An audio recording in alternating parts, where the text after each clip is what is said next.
Hi all. So today we can discuss a new topic in quantum optics called the classical coherence function. Okay.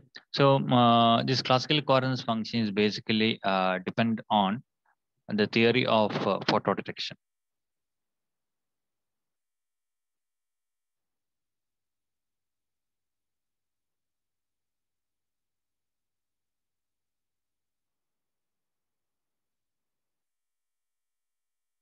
Okay. So the first question is how a light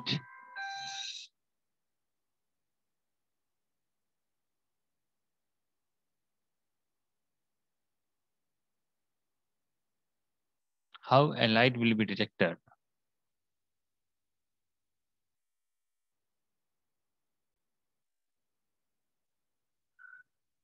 in a laboratory. So how a light will be detected in a lab. So usually light will be detected by using a detector, and detector usually we use the photo detectors.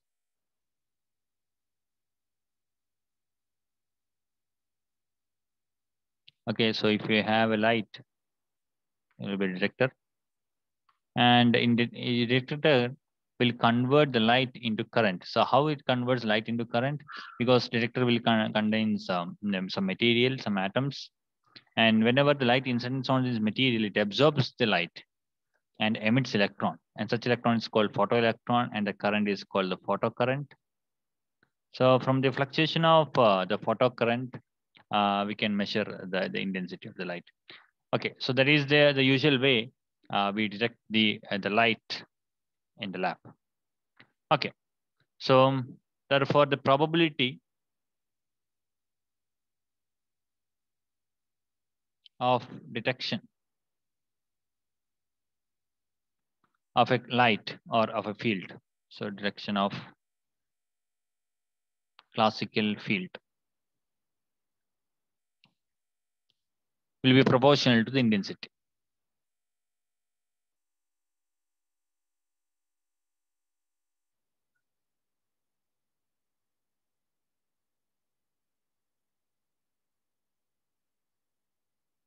Okay, so the probability of detection, okay, I will denote by symbol P. So probability of detection at location R at time T, we can write eta, the average intensity I of RT, then delta T. Okay, so for the time interval delta T. Okay, so what is this I? So is I is intensity. So this we can write as mod E square. So it is E star of RT, E of RT. And this is what is called the first order, the coherence function or correlation function, and eta is called intensity. So G1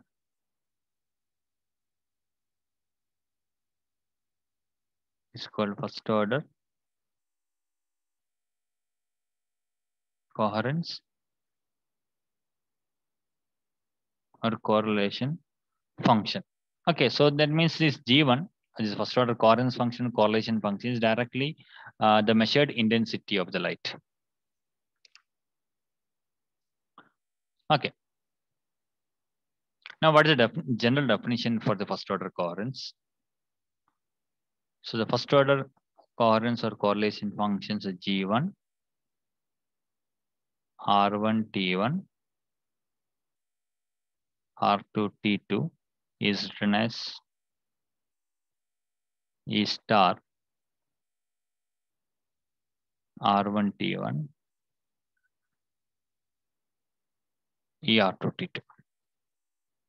Okay, so this is a most general definition of the first order coherence or correlation function.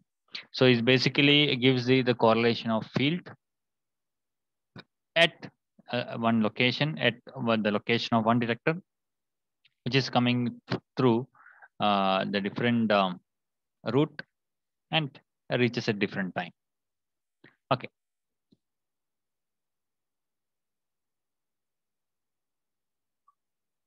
So it measures correlation of field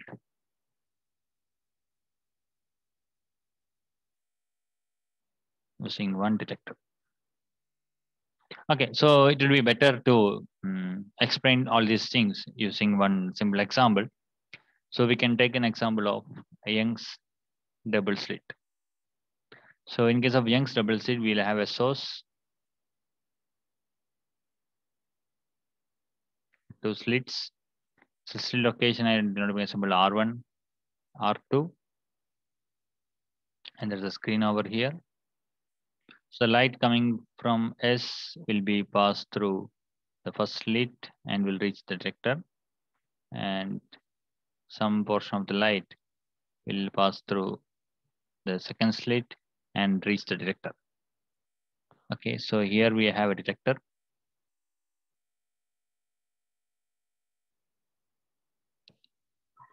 Okay, so what will be the total field at the detector? So total electric field at the detector E RT. I can write K1 E R1 T1. Okay, so the field which is reaching at the detector through the first slit would be equal to the field which come from the location R1 at the time T1. So the T1 is some earlier time than T, plus K2, the electric field which is coming from R2 at the time T2. Okay, so the total field at the detector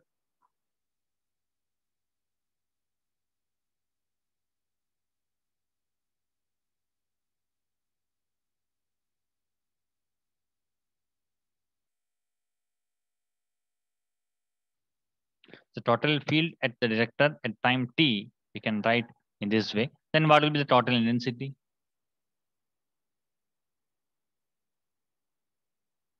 So total intensity, we can write I of RT should be equal to the average of mod square of RT. So this can be nice. So the intensity at RT, so that would be equal to mod K1 square mod E square of R1 T1, and that would be nothing but I1 plus the second term would give I2 plus 2 real part of K1 star K2, the average of E star of R1 T1, E of R2 T2. It's good. Okay. Now this E star of R1 T1, E of R2 T2 is nothing but G1. So I can write I1 plus I2, 2 real part of K1 star K2, G1 of R1 T1, R2 T2. Okay. Now I am going to introduce a new quantity called a normalized the coherence function, or the normalized mutual coherence function. So let's define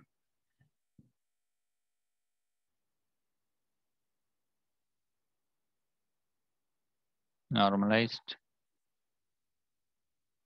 mutual coherence function. So the normalized mutual coherence function is denoted as gamma 1 R1 T1 R2 T2. And by definition, it is the average of E star of R1 T1, E of R2 T2, then average of mod square of R1 T1, the average of mod square of the electric field at R2T to its square root.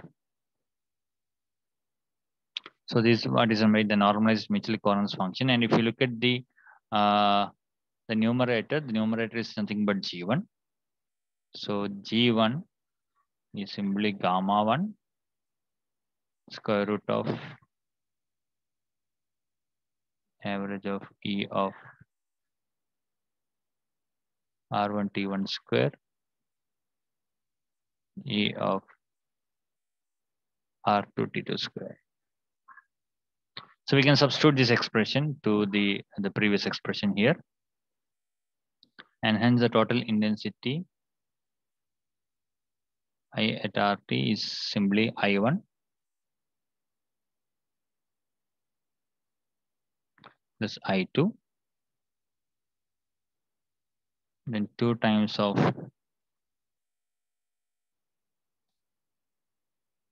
real part of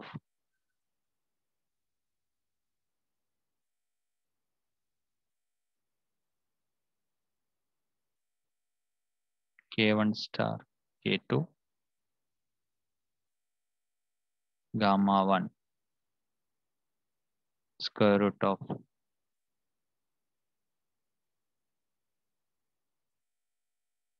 square E of R2 T2 square. Okay, so far so good.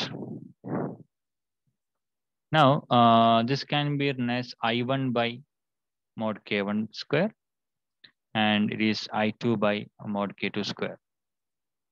So this become I1 plus I2 plus 2 real part of K1 star K2 divided by mod K1 mod K2 gamma 1 is become root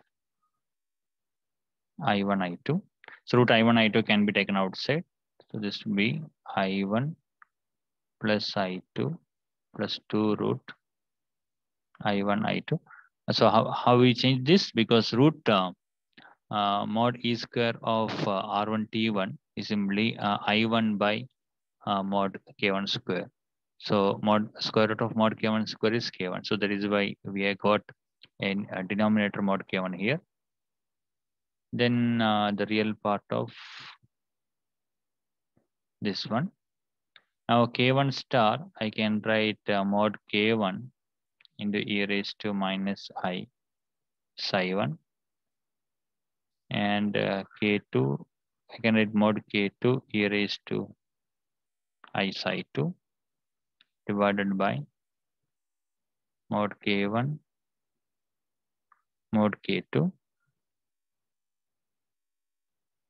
gamma 1.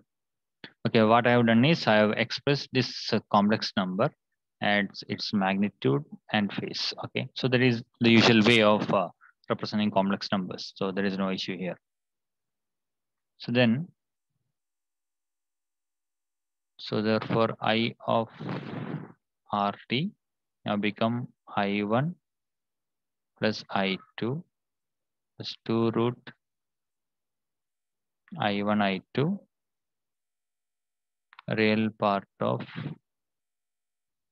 gamma 1. So gamma 1, we can write mod gamma 1 e raised to I 512, then e raised to I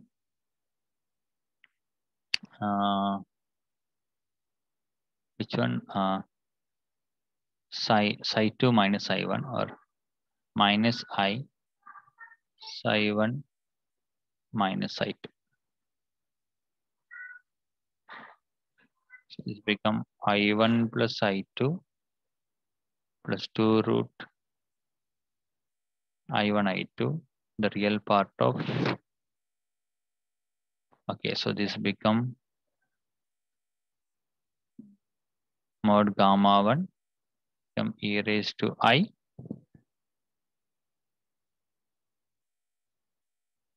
512 minus I.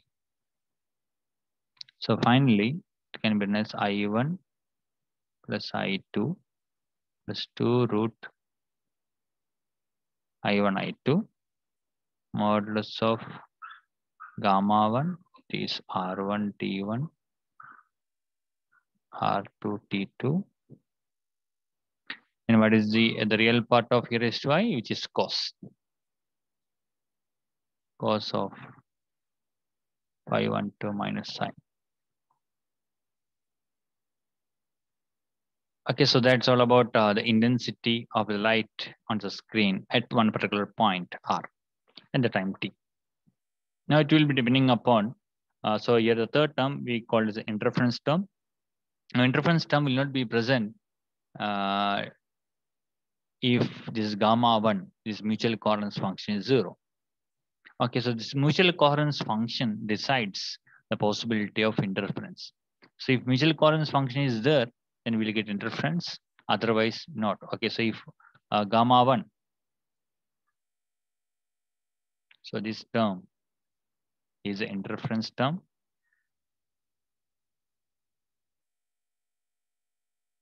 And will not get any interference, no interference.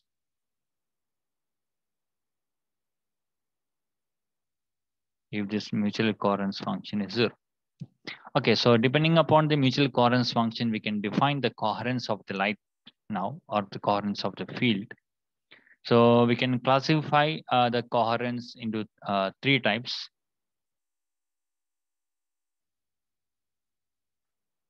We can classify the classical coherence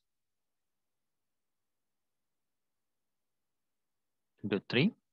So one is modulus of gamma 1, R1 T1, R2 T2. So if it is equal to 1, then we call it as complete coherence.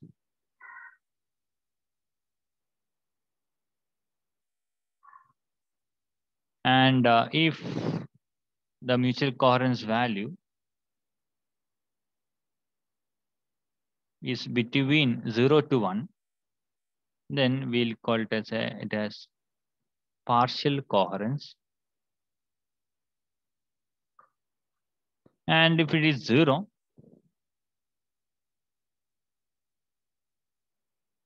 then we have complete incoherence. So that means there will not be any interference.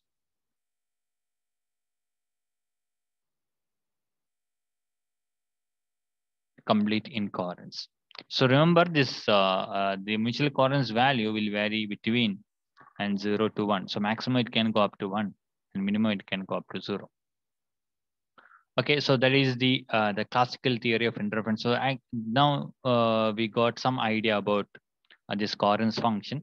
So the coherence function, the first order coherence function will give the degree of coherence. That is how much, how far the light is the coherent. Now there are 2 aspects. One is the location and another one is the time. Now we can define the fringe visibility in terms of this mutual coherence function. So the fringe visibility is V.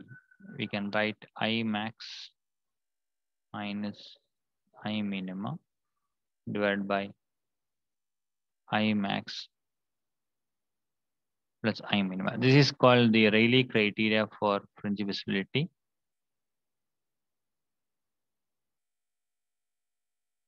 Okay, so what was I? So I is I1 plus I2 plus 2 root I1 I2 modulus of gamma 1 cos of phi 1 2 minus psi. Okay, so the intensity would be maxima or minima will be I1 plus I2 plus or minus 2 root I1 I2 modulus of gamma 1.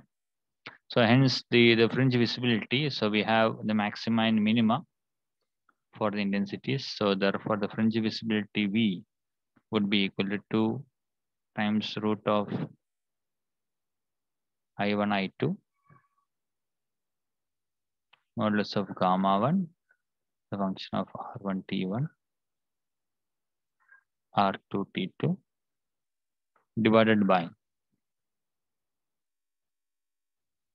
I1 plus I2. Now, if the intensity of I1 and I2 are same, then French visibility is simply equal to the mutual coherence function.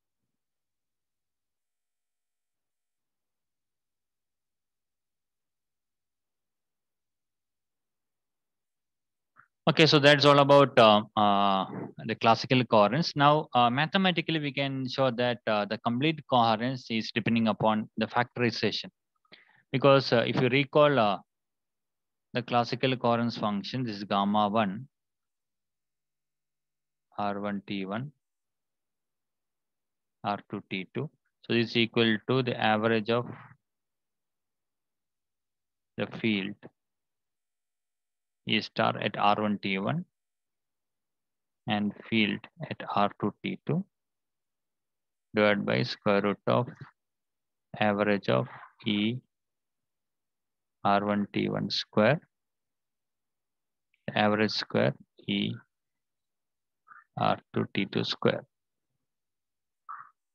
Okay, now if the numerator can factorize, okay, so that means if E star R1T1 average with E R2T2. So if this average can be written as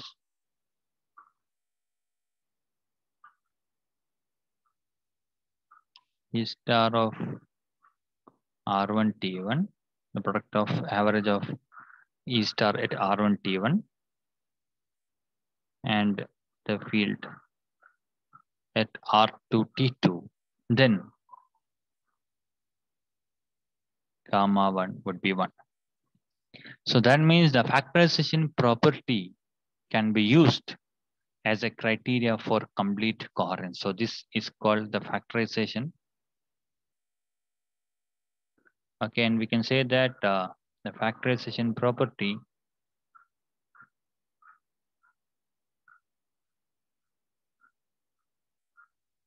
can be used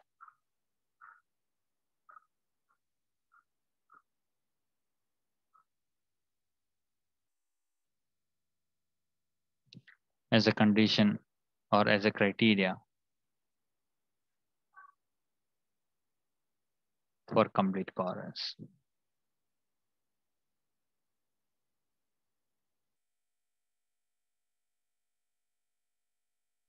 Okay, so with this we have completed the theoretical discussion of the first order coherence function. Now we can take some example about the first order coherence. So in order to see how to find the first order coherence of light, so consider a monochromatic source.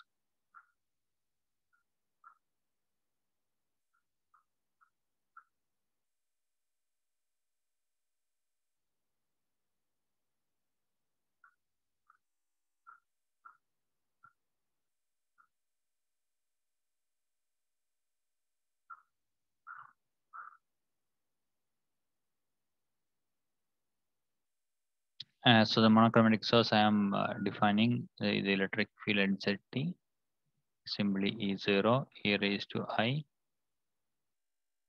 kz minus omega t. Okay, now I am going to detect this field at some point, the point, okay, position we can denote by symbol Z at two different time. Okay, suppose we detect this field at location Z. Okay, so in case of first order coherence, we use only one detector at two different time. Suppose we detect this field at location Z at two different times t and t plus tau. Then what would be the first order coherence function? Then the first order coherence function G1 ZT Z T plus tau. That would be equal to the average of E star at ZT E at ZT plus tau. So this would give E0 square. That the position part would cancel. E raised to I kz, e raised to minus I kz would cancel. E raised to minus I omega t and e raised to plus I omega t would cancel. So the only remaining quantity would be e raised to minus I omega tau. The average of e raised to minus I omega tau. Now this is a constant, so the average of a constant would be same. Okay, so G1 is simply E0 square e raised to minus I omega 2. Now what would be the mutual coherence function or normalized coherence function? So this gamma 1 would be equal to G1 divided by square root of average of E ZT square E ZT plus tau square. Now that will give the same quantity E0 square and E0 square. So on we have this E0 square e raised to minus I omega tau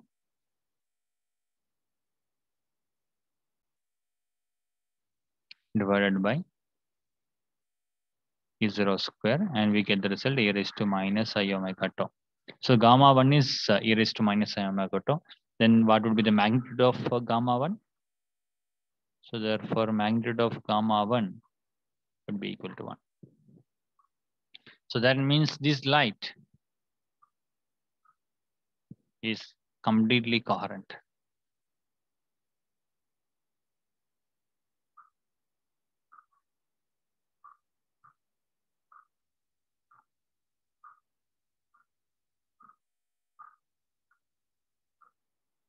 Okay, it's coherent for all the time. That's it. But practically that is not possible because we will not get any light sources which is completely coherent for all the time. So it's a completely coherent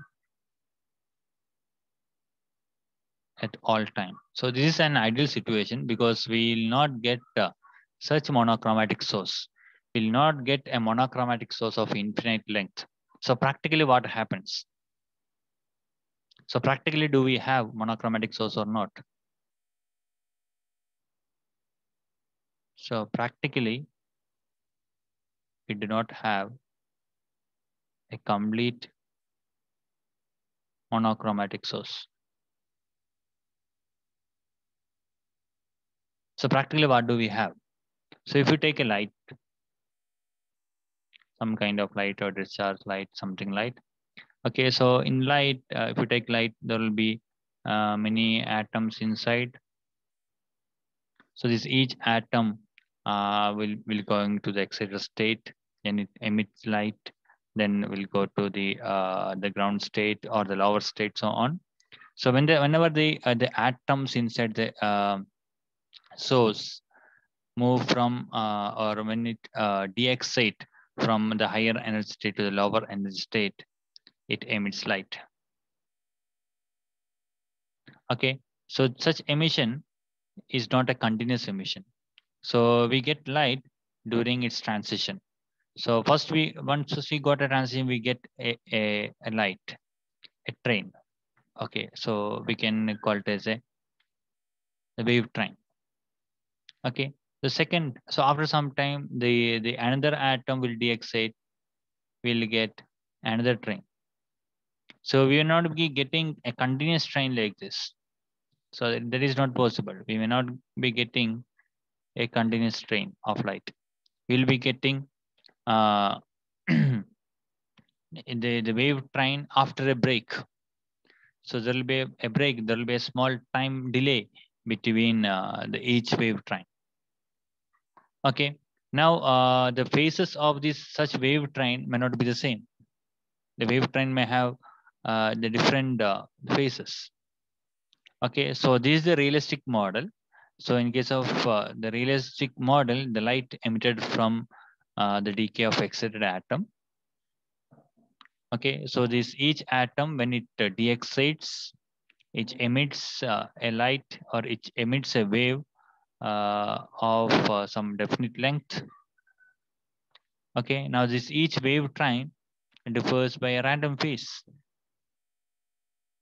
Okay, now the average the average time of the wave train is usually called as the coherence time. Okay, and the corresponding length we can call as a coherence length. So the length of this the wave train usually called the coherence length. Average length of wave train is called coherence length, and the average time of wave train is called coherence time, and usually it is inversely proportional to the bandwidth of the source.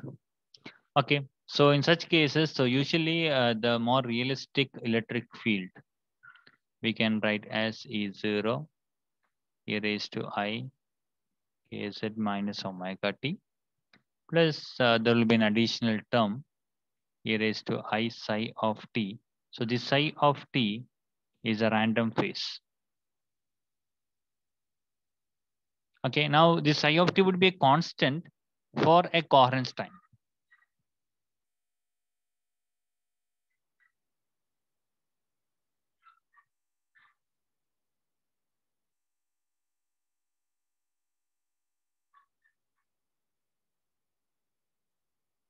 It will be a constant for a coherence time. Okay, so we can just plot a graph.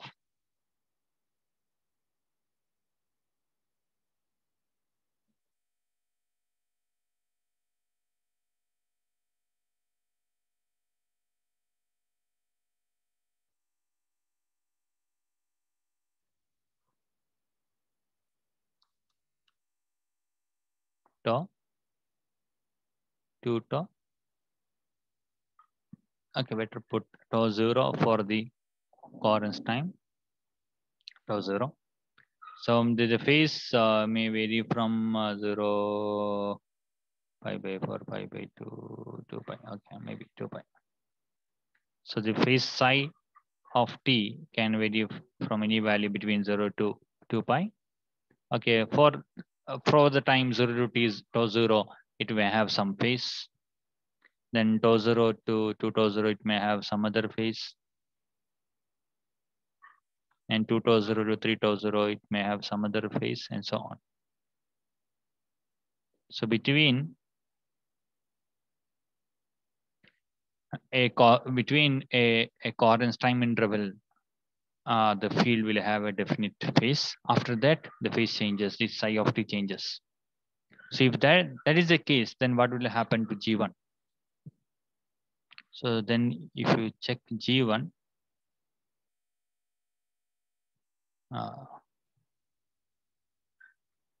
ZT, ZT plus tau, then this would be equal to E0 square e raised to minus I omega tau, and the average of e raised to I, the psi of t plus tau minus psi of t. Okay, now this phase difference. So this phase difference would vary. This phase difference is not a constant, that would vary. That will depending upon the value of tau. And we can show that this would be equal to, so for a time interval, this should be a constant. So we'll get the same value. So this G1 simply become E0 square e raised to minus I omega tau for the time 0 t less than tau 0 minus tau. Okay. So suppose the time is starting from here. Then t plus tau would be here. So the psi at t and psi at t plus tau would be the same. Okay, psi at t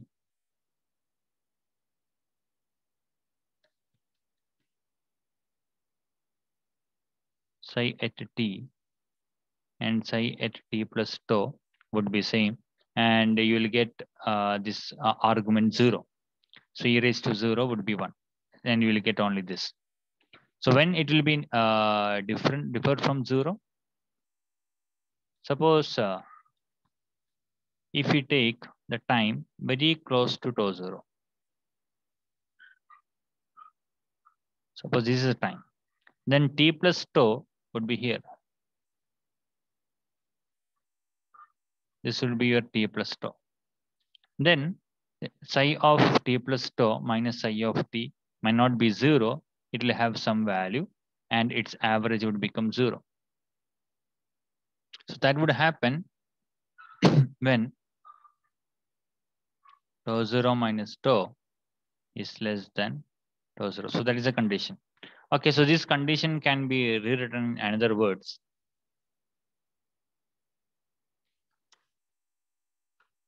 In terms of gamma 1. So gamma 1 is the normalized the first order coherence function.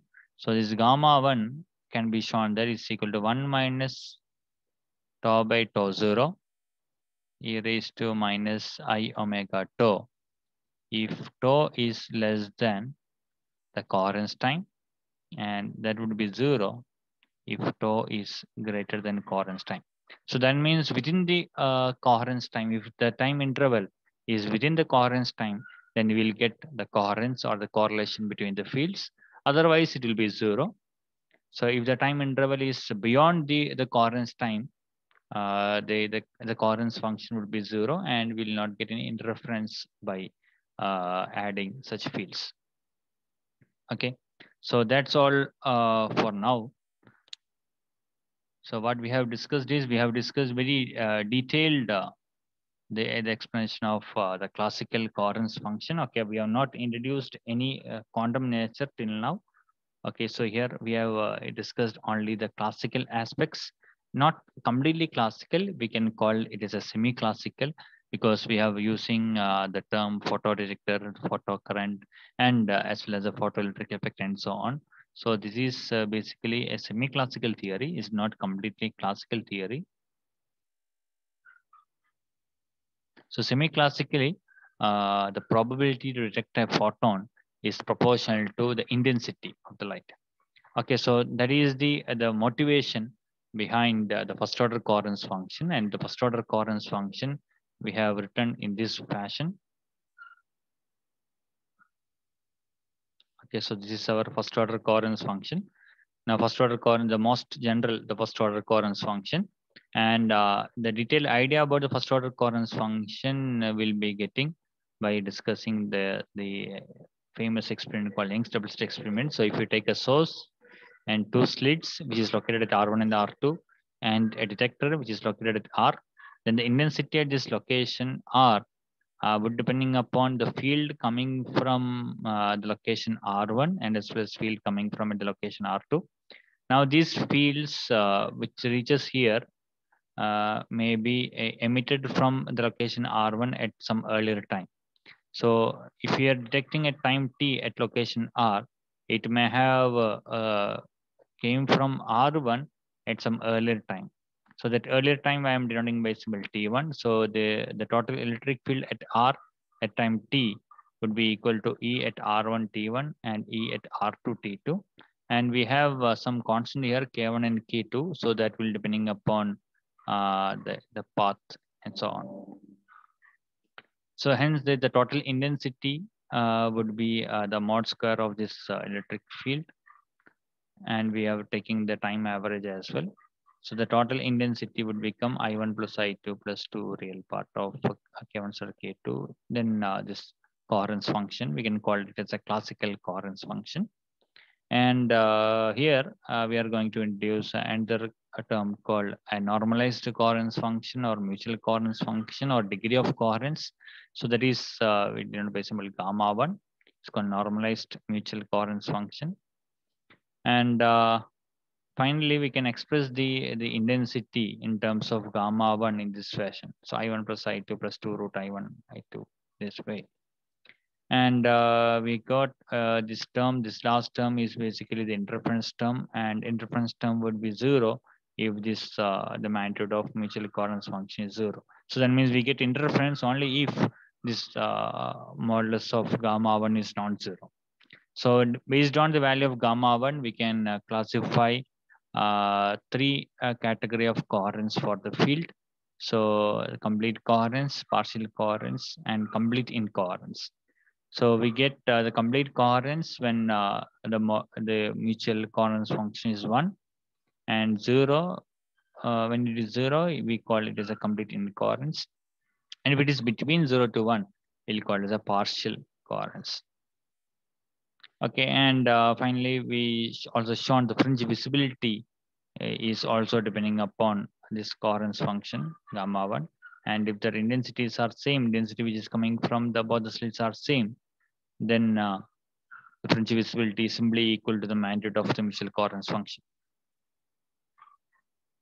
And we also seen another condition for the complete coherence is called the factorization condition. So if this the product is can be factorized, then it is the then this gamma 1 would be equal to 1.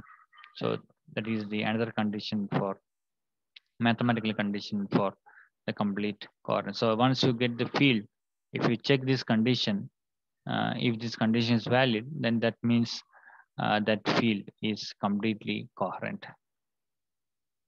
And we have considered some example. One an ideal example of monochromatic source. So if you take a monochromatic source of this fashion, we see that it is coherent all the time. So all the time it is completely coherent. And that is practically not possible. We cannot get a completely coherent source all the time. So then what may be the problem here? So what is the extra assumptions that we are taken? So the assumption we are taken is here we have considered the monochromatic source of the wave train of infinite length. So that such kind of light is not possible. So practically we have a wave train of shorter lengths, and we'll be getting many wave trains from a light source, and the each wave train will be different in their phase. Okay, now since the length is finite, so since its length is finite, it is not complete monochromatic. Okay, the complete monochromaticity required infinite length. So since there is no infinite, is length is finite, the wavelength is not unique here.